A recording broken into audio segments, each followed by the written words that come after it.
Hi everybody, this is Mrs. Snook with section 7.3, which is about proving triangles similar. Now think way back to chapter 4. We had ways to prove triangles congruent. We had side, angle, side, side, side, side, angle, side, angle, angle, angle, side, and then lastly HL for hypotenuse leg. Now when we prove triangles similar, the list of ways we can do this is similar. Sorry for the pun. We've got three ways that we can use for proving triangles similar. We have AA similarity. That's where you know two angles, and that maps to our ASA and AAS. We have side, side, side similarity, where your three pairs of corresponding sides are proportional to each other. That maps to SSS in triangle congruency. We also have SAS, which maps to SAS. So you're going to find in many ways this is something you've already done, but it's actually easier because you only have three different ways that you can do this. So let's get started with angle-angle similarity.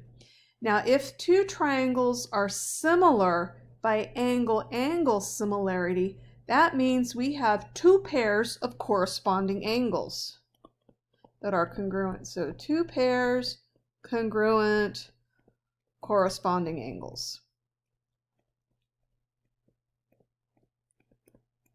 So let's take a look at our first one. We have line segments CD and FG are marked parallel, which means that you could very easily claim that angle G is congruent to angle C because of alternate interior angles.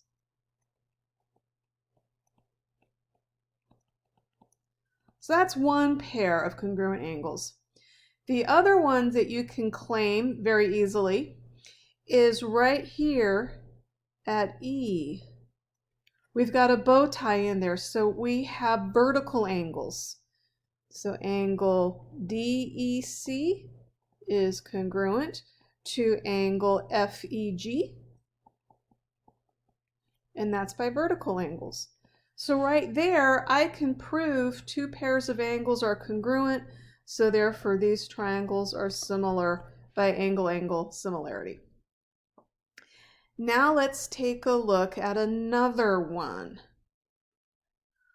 Let's look at number 4. This time our angle measures are given to us. And I notice right away that angle A is congruent to angle E because they're both 68 degrees. But when I look at angle D, that's 54, and angle G is 63. So at first glance, I'm going to think, well, no, those two angles aren't congruent. But let's check angle B and angle E to make sure. And as you may recall, the angles in a triangle add up to 180 degrees.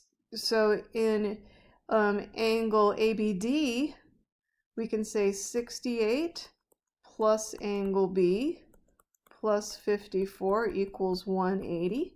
Solve for angle B, and you get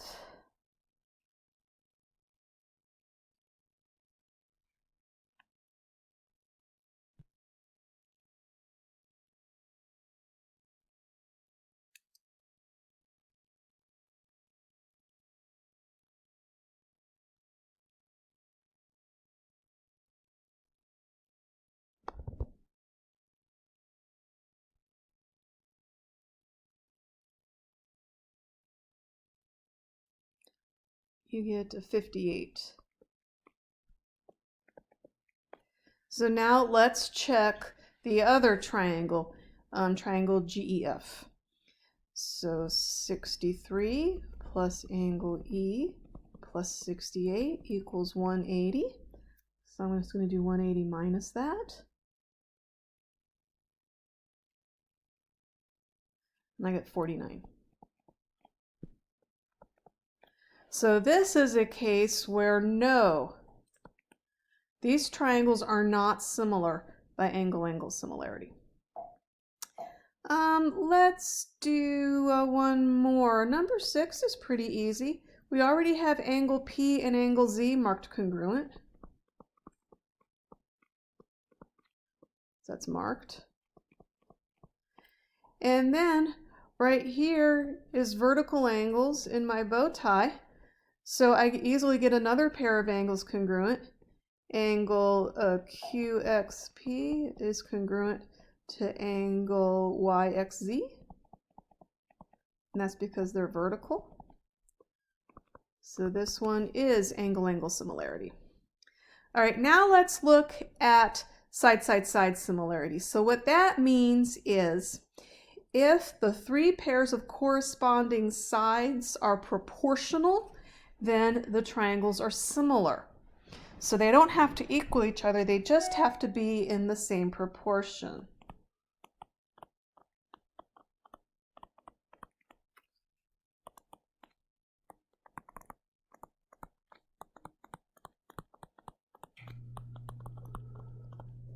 So what I'm going to do, I'm going to do number 7, and I'm just going to compare the ratios of the sides.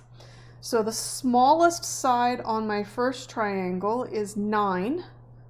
So 9 over. Now look for the smallest side on the bigger triangle. That's 14.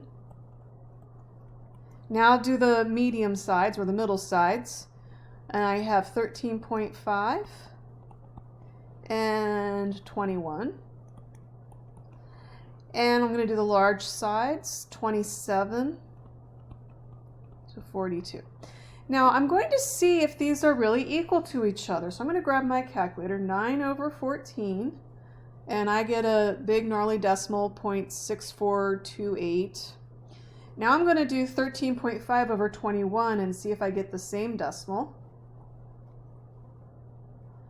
And I got the same answer on my calculator. Now I'm going to do 27 over 42, and I got the same answer. So these are all equal.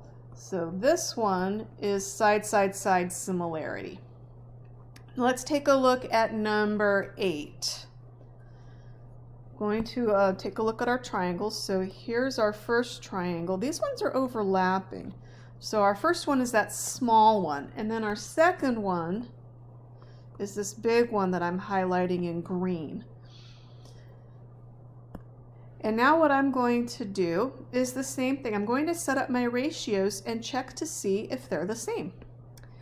So let's look. I'm going to do, let's do yellow triangle over green triangle. So my first one, I'm going to do 15. That's the yellow.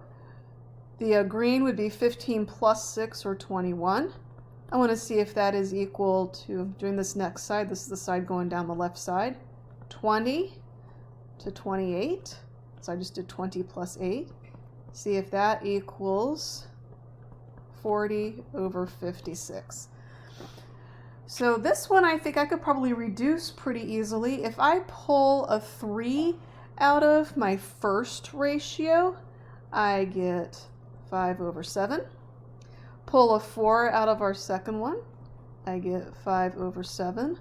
And then pull an 8, 5 over 7. So all of these reduce to 5 over 7. So side, side, side similarity.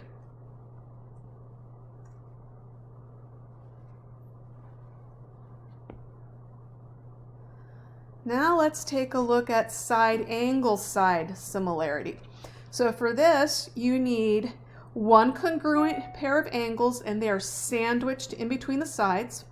And then you need 2 pairs of congruent sides, and they have to sandwich around those angles. So let's look at number 13. First thing I see right away is a pair of congruent angles, and I see that because I've got vertical angles in the bow tie. So I'm going to say angle SER is congruent to angle FEG, and that's because they're vertical. So I've got the angle part done. So if I think of this as a checklist, now I'm going to check my pairs of sides. And I got to make sure they correspond with each other. So I'm looking at the 24 and the 48. They're in one triangle. The 24 is a smaller number, so that 24 is going to match to the 6. So I'm going to do 24 over 6 and see if that equals 48 over 12. Well, 24 over 6 reduces to 4. 48 over 12 also reduces to 4. So that is a side angle side similarity.